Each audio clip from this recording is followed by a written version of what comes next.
Kementerian Pekerjaan Umum bergerak cepat untuk memperbaiki berbagai fasilitas umum yang rusak akibat aksi massa demonstrasi di Jakarta dan berbagai daerah.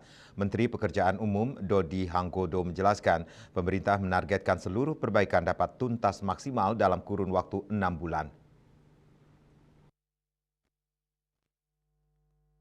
Kementerian Pekerjaan Umum bergerak cepat untuk segera memperbaiki berbagai fasilitas umum yang rusak akibat aksi massa demonstrasi di sejumlah daerah. Menteri Pekerjaan Umum Dodi Hanggodo memastikan proses pemulihan ini akan dikerjakan secepat mungkin sebagai tindak lanjut arahan Presiden Prabowo Subianto agar layanan publik tidak terganggu sama sekali. Menteri Pekerjaan Umum Dodi Hanggodo menjelaskan pemerintah menargetkan seluruh perbaikan dapat tuntas maksimal dalam kurun waktu 6 bulan. Aset bangunan negara yang rusak, ringan, berat, dan sedang. Dan beliau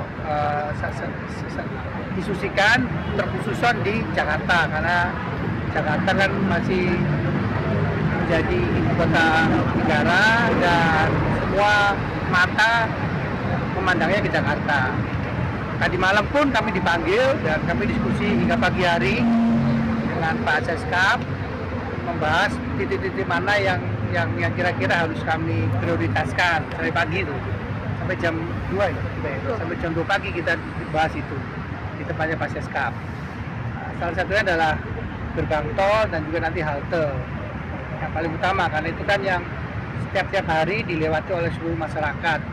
Arahan Pak Presiden adalah semua yang sudah terbakar dibangun ulang, yang memang perlu waktu lama pembangunnya seperti contoh yang ini yang di Pejompongan dan Pejompongan 2 kali dibakar.